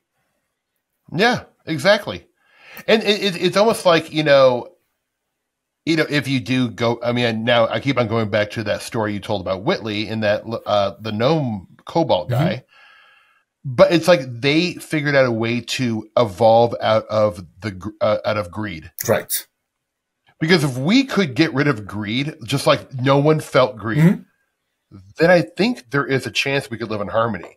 And as opposed to trying to colonize Mars and these other planets where a guy like Elon Musk is, our only chance is to survive space is to colonize space. I don't necessarily agree with that, because I think what if we put all our resources in to saving this planet? Right. Or actually, the planet's fine. Earth will be just fine. When, Without it'll us, repair. yes. Yeah, exactly. So I'm actually talking about, like, as opposed to trying to colonize Mars and these, colonize space. What if we just fixed this place and fixed greed and made the world a little more balanced and fair? Right. Because right now the balance is so out of whack where it's just untenable for a species to survive much longer than, I don't know, a couple hundred years. Yeah, probably. exactly. I'm not a scientist. I'm just guessing. Yeah, Obviously, this planet, I don't think can withstand one Elon Musk, right? No. One Elon Musk consuming all those resources and energy.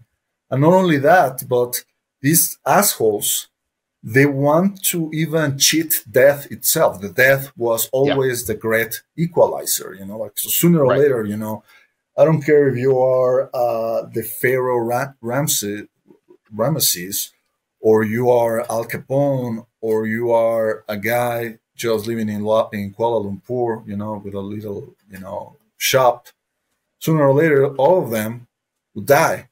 And that will be the end. But now these guys, so no, they are investing billions of dollars in all these techniques to try to prolong their biological lives. And not only that, but eventually they want to upload their consciousness into some kind of like machine and become immortal technological emperor gods, Yeah.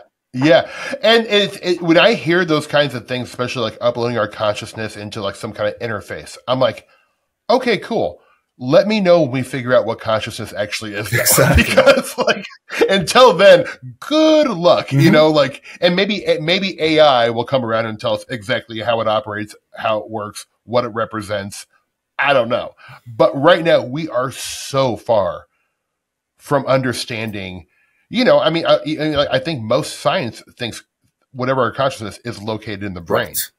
But a metaphysician would say, no. It's not the brain. It's part of our like soul aura or whatever you want to call it. So we can't even agree on what consciousness, we don't really know what it is. It's kind of the same thing with like, the interdimensional theory of like whatever, wherever the paranormal comes from, the interdimensional. It's like, well, interdimensionality is, we know there's other dimensions, although we haven't been able to prove it, right? It's just kind of a theory right now. So it's almost as ridiculous as the ETH to me. So like when I for a long time, I did kind of like when I was getting out of the ETH, I'm like, well, it's interdimensional, man. But then when I didn't even understand what I was saying, like really, I guess that's just kind of like a word for the astral plane. Like I almost just say the astral plane, or like use super spectrum now for just like an amorphous other world. Right. But yeah, like you're saying, these people are like, well, I'm going to upload my consciousness into a computer and I'll live forever. Okay, but first we have to understand what consciousness is. Right. And we are a ways away from that. So, and even it is hilarious though. And even if they manage to do it, what are they going to do with all that eternal free time? Like, I want to go back to something you said about how people in all these Scandinavian countries, they manage to reach this level of understanding that unless everybody is okay, nobody is really going to be 100% okay, unless everybody is safe and fulfilled, sooner or later, the cracks are going to start building up. And it's going to, those cracks are going to reach to where you're standing, and it's going to open a hole on your floor, and you're going to be falling to that.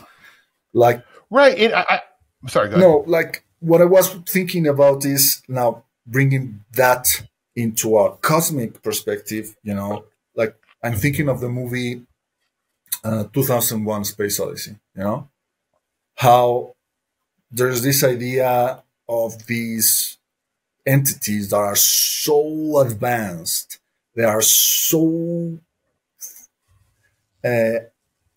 removed from our level of existence that even to compare them the way that we are so different from an ant will probably not do it justice. But Right. what are these entities in the movie doing? They're doing like what these Scandinavian dudes are doing, but on a cosmic scale. Like they're paying it forward, not by some kind of like paying taxes, but by where they were going to worlds to try to improve the level of intelligence Yes. of the native species, to try to bring Yes. them to their level, right? Yeah. So that is something that actually will, give me hope. The idea of Yeah. entities that are so advanced, they realize, oh, we need to help the ones that are below us, to try to help Right. them to reach our level. So that way, it not only gives them purpose, but also actually allows us to reach where they are standing. Right. And to a certain degree it is playing God in a certain respect, but it seems like the purpose of it is to improve. Right. So I do agree. It's I suppose people would have different interpretations of that. But there are obviously with ancient aliens and all that stuff out there, there are a lot of people who think our, humankind has been tinkered with over the years. And even just the very nature of UFOs flying around in the sky, well, that has given us other ideas. And that might have, I do, it's probably because I've read so much Valet and, I do love his work, especially his work up until the 90s. You almost do wonder that if, part of the paranormal, all this high strangeness stuff is really that kind of 2001 scenario going on where it's like, well, they're not going to have, they're just going to like blip in and out and show us stuff. But when I would imagine like when you have a dramatic UFO or paranormal experience, you're forever changed, I would guess. I've never had like a real big confirmation experience, but like if I saw, I had like a late 60s type of UFO encounter where saucer lands in a field, the occupants come out, I meet them, they tell me a bunch of confusing stuff, give me like a fruit roll up, and then they take off. That is, I'm forever a different person. It's like seeing the face of God almost. Right. Like it's, and you just wonder that like if we are to theorize on a purpose, it's like. You've heard like I think Keel was always like, why would they keep on coming back to take soil samples? Right. How many soil samples do they actually need? Well, it might just be a display to like make us think in a new way. And sometimes it does seem arbitrary on who they display to, but there are a lot of cases going back into like the old like the original invisible college like Copernicus and those people. And John Dee and all these guys, they were having these weird contactee experiences. They just didn't come in the UFO form. I think it was more metaphysical or even more religious. Yeah. But it did change them, and maybe it aided them in creating these great discoveries that they did. So yeah, and obviously John Keel had a very negative take on the whole phenomenon. You realize that when you read his books, Operation Trojan Horse, and especially The Eighth Tower, which they say is all the stuff that his editors asked him to remove from the Mothman prophecies because he was, like getting too paranoid. So it's like killing overdrive, The Eighth Tower. And basic premise is like he thinks all this stuff behind the UFO phenomenon is some kind of like deranged, computerized intelligence that is totally insane and that is manipulating humankind for their own devious purpose. Maybe because the computer is malfunctioning, so it's only just running a corrupt programming, and meanwhile humans are just too dumb to realize that. So there is that. But there's also, obviously, if you read spiritualist literature and you read the things that, mediums who go into seances, who claim to be in contact with discarnate entities, spirits. One of the things that comes up over and over is the idea that these entities, or these discarnate entities on the other side, they are trying to help us, right? Yeah.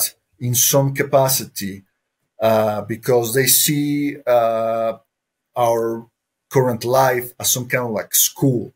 We're here at school maybe because, we flunked the year before. Yeah. So we're here on detention, maybe, even like in the movie The Breakfast Club.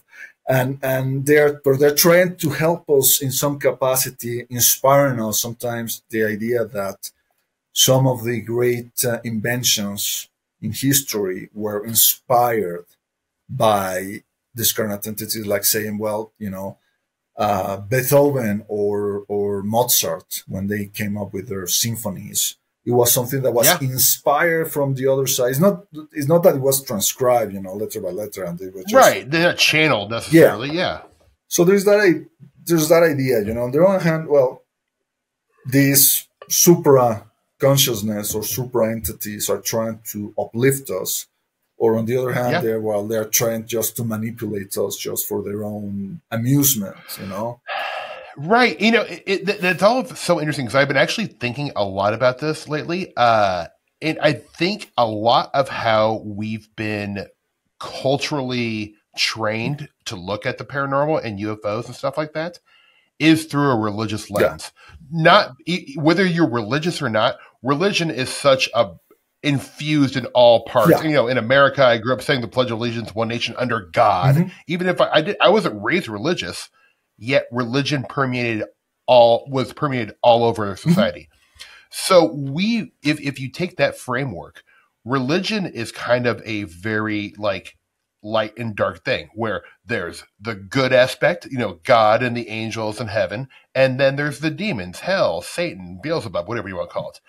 I think we still look at UFOs as, some people think they're love and light. Some people think they're like David Jacobs hybrids taking over the world. I'm sort of the opinion of, they've shown us so many different aspects of, and I guess this is supposing it's one intelligence, which I'm not convinced it is, but I almost think it's not benevolent or malevolent. It just kind of is. Right. and it may have actually, like, kind of like Keel said, it's like, I don't think they have a purpose, good or bad. They're just there to kind of fuck with us and have a good laugh.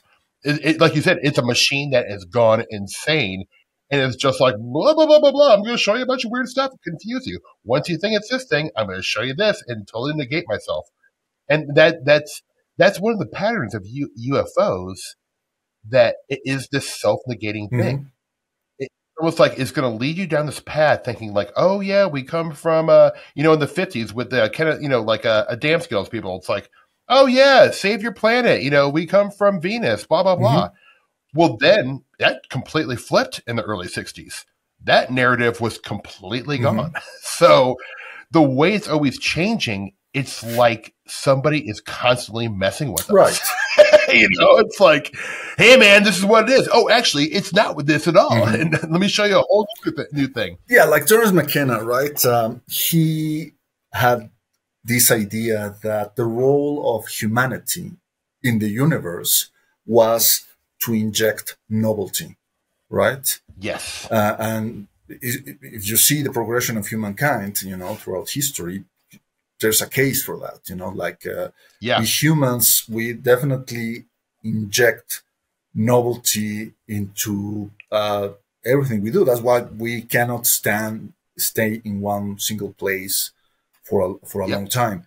And Whitley Strieber also kind of like harnessed that idea and say, that is the reason the visitors are interested in us, because we inject a novelty, a perspective of weighing things with fresh eyes that they no longer have, right? Yeah. Because if you imagine these intelligences existing for billions of years in the universe, man, they've seen it all. You know, there are no Yeah, secrets totally. left to discover, right? They know. Yeah, they've been through COVID. They've been through 9/11s. They've been through Yeah, World yeah. Wars, for sure. They've seen all the seasons of Breaking Bad, all the seasons of The Sopranos. Like, you know, there's nothing left to watch on the channel. So they have every streaming network, man. So we are maybe the coolest thing in the universe, because not because they don't understand us, but because through us they see things with that fresh perspective that they no longer have. I mean, the closest thing to that I can provide are two examples. One is the example of the parent who has a child, and maybe that parent is a Star Wars fan, and I'm sure you know what I'm talking about. You have your kid or your nephew, and they're still too young, and you're thinking, oh, I can't wait for him to grow enough so I can put and play, you know, the trilogy, the Star Wars trilogy, you know, because even though you've seen the trilogy like 17 times, but when you see it with someone who's watching it for the first time, there's a tiny aspect of almost like reliving what it was like for you when you watched it on the movie theater and you saw the and you remember, because you are seeing that excitement on their eyes, right? So maybe I love that. Maybe idea. that is what happens with the aliens. You know, they see us being in this level of infancy, and they try to help us, not too much, obviously, because otherwise that novelty would evaporate, you know, and will no longer be interesting to them. So that will be the nice example, because there's a lot less nicer example of someone taking advantage of novelty, and that is the typical Hugh Hefner, creepy old dude who only dates women that are 20 or 30 years older than he is.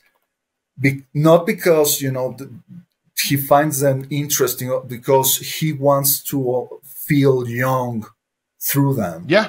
Right? Yeah. He wants to totally almost like he's like almost like a vampire, like he's like sucking up their vitality. So their youth. Those two options, I think, you know, the benevolent cool grandparent or cool parent, or the creepy old dude, which is maybe both of them, maybe neither of them. I don't know, but the question is open. Well, you know, it is. And it's even just like thinking, like when I used to do stand-up comedy, I never liked doing it as much in LA, because I would always know like a third or half the audience had seen my jokes before. Right. But going to a town where no one had even heard of me, hadn't heard one joke I ever did, that's the audience you want.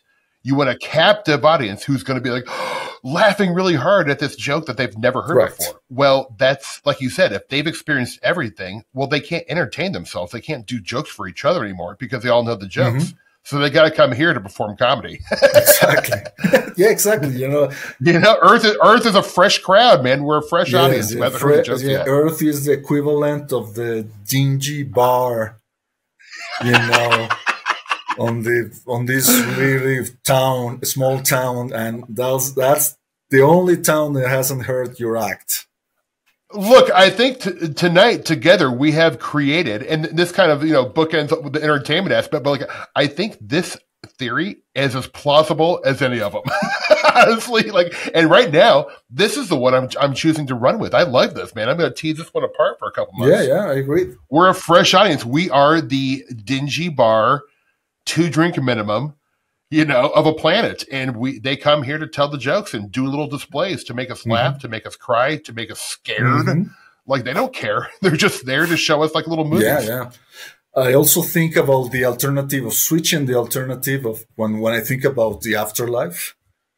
There was a time when I thought, well, maybe that light at the end of the tunnel, you reach the tunnel and it's the opening to a stage, you know, Yeah. and you have a crowd of all these hyperdimensional beings, and they have something like a microphone and say, well, tell us your life, kid, you know, make us laugh. Yeah, exactly. And yeah, exactly. only if you got a full life full of stories, good anecdotes, Yep.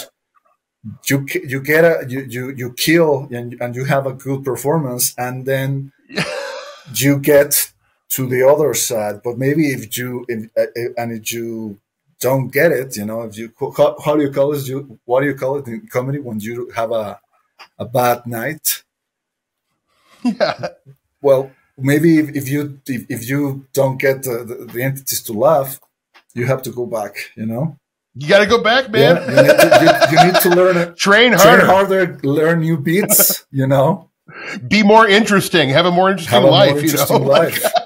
I think about that. Maybe not so many video games. Exactly. Yeah, no, it's plausible though, because I do think though, like, you know, and I'm not trying to like, you know, emphasize or like make it sound like what we do and our interests are so important, but I do think they're interesting. I do think the way we've, you know, made, for better or worse, I've made the paranormal and high strangeness not like the lens I look through life through, but a lens I look through life through. And it's a life of mystery and being okay with never knowing. And to me, that has made me a much more curious person in life. I've read way more books than I probably would have ever have because I'm interested in this stuff. I go to visit a rural cornfield in Illinois, you know, because a UFO landed there in 1957. And I can stand in that field, Miguel, and feel something. Even if it was a hoax thing, there is a magic that I'm infused with. Yeah. So for me, I do think like, I always feel sorry for people who are like, you know, UFO activists, and they're spending all this time with the political thriller aspect. If I've lately been on my show talking about how UFOs have come in like genres. It started off like a religious movie, then was like more of a Lord of the Rings fantasy movie with like fairy lore, then became the science fiction film of the 20th century. Now we're in the political drama phase with Disclosure, and it is by far, in my opinion, the most boring because all everyone's talking about is the political machinations. Doppler report, skiff, this and that. They're not even talking about the fucking phenomenon. Yeah. I'm like, and they're forgetting about, I mean, basically to them, UFO started in 2024 when the Nimitz happened, or the gimbal, whatever you want to call, whatever it is. But to me, UFOs, all the interesting history of it is prior to that. And they're not even, not only are they not talking about it, they don't care. Yeah, I agree. I feel like most of them do not care about that stuff. Yeah, I agree. Like, I remember when I was a kid in the 80s, I wanted to learn about UFOs because I was interested in, you know, physics and the universe, astronomy. And then later I became interested in history. I became interested in biology, and then obviously mythology, psychology, parapsychology, and all this other stuff. Ufology became the gateway drug. But now I see the disclosure movement is like, okay, now if you want to get into this, you need to go to law school. You need to become a fucking lawyer just to try to keep up with all the things, all, you know, these clauses in the bill that they amended. It's like, okay, I don't even understand what you're saying. I don't even care. Right. And also, and I'm not trying to bash these people because obviously, like, my opinion means nothing. But I just feel like of all the activist groups and all the things you could be an activist for, UFO disclosure is laughable when you look at the world right now. Be an activist for women. Be an activist for disenfranchised people. Be an activist for, you know, equality. I mean, but to spend a lot of time being an activist in UFO disclosure, I just can't think of anything less important and more boring. Right. And we'll never know. They're never going to tell more hazardous because, like you're saying, the people who are, I've seen posts on Twitter, X, of people saying, God damn it, I'm 32 years old and I still don't know the answer. I still don't see disclosure coming anytime soon. And I want to be in my 50s. and Oh not, man. and or going to my grave not knowing, and I see that despair, and I see Yeah. those are the people who are primed to be exploited by someone who will come and Yes. say, "Hey, I know what's going on. I'm in the Yeah. know. I Yep. know. Yep. I'm in communication with whomever you want to. All these Yep. big names. There's Richard Doty's everywhere now. Exactly. And if you just come here and do what I say, you're gonna be part of the movement. You're gonna be part of Yep. the good trouble, and we're gonna Yep. take over. Exactly. We're gonna take over the Congress, or we're gonna storm the Capitol and demand, Yeah. all these people to come up with all these secret programs of alien Yep. recovery and all that. I feel like if they took your attitude of saying, we're never gonna fully know, and Yeah. that's fine, because it opens up to the beauty of the mystery of seeing how the universe is bigger and definitely stranger than anything we could possibly imagine. And that's wonderful, because that means that we're never going to run out of this, or maybe we will, maybe in a billion years, like all these entities. And then we'll need to Right. find a lower species to try to see if they can inject some novelty into us. Absolutely. Yeah, you're so right. I think without mystery, we cease to exist. Like, I can't even explain what I mean by that. But like, I don't think like there is a ultimate knowing. Yeah. I guess my perspective on high strangeness, UFOs, all this stuff, is that it is so deep. We're so far away from even having an inkling of what it really represents or means or is. I just don't. I don't see that understanding ever coming out, and I certainly don't see that understanding coming out from the U.S. government. Yeah. I don't. I think it's very likely they have a lot more data. I don't know if they have crashed ships or biological bodies. I have no idea. That lore has been going around for 70 years, and it's produced absolutely nothing, like Mm-hmm. So these, being old timers in this UFO thing, we've kind of heard these stories over and over and over again, and they are very similar. They're just told in a slightly new way for what the times are. But at the end of the day, you can't convince me that someone at Skunkworks or Bechtel, a defense agency, actually really knows what this stuff is. No. Like, they probably have a lot more data. That I do think is highly likely, but I don't think they really understand what it represents. Yeah. And no doubt, because the phenomenon is so egalitarian. No doubt there are people in these companies, and obviously also in government, who have had direct experience with this phenomenon. Even this guy, what is his name? Steve Justice, who was part of the To the Stars. He came out and said he had some kind of like abduction type experience, and that's why. So I have no doubt. There are people in Congress right now who have had something happen to them, and that's why they are interested in finding the answers. But I just think, like you're right. The way they're trying to find these answers, it's probably, if not the less productive, is definitely the less wondrous to me. Right. And the thing is, it's like, even if they're told, there are plenty of cases. There are hundreds of cases in the books I have in front of me in my bookshelf where people who are having a contactee or abduction experiences are told by the aliens or the Greys or whatever humanoid they're dealing with what they are, where they come from, and what their point is. But guess what? The perspectives on that and what people are being told vary in hundreds of different ways. Correct.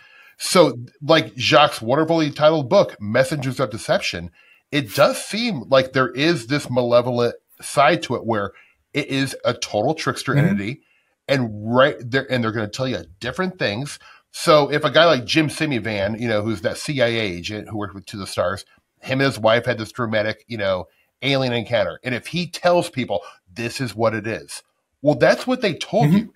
But you can't be lied to, Right. that. So, like it's like I don't know what people expect out of like the government. Even if they say, all right, well, we have UFOs, we have bodies, this is what it is.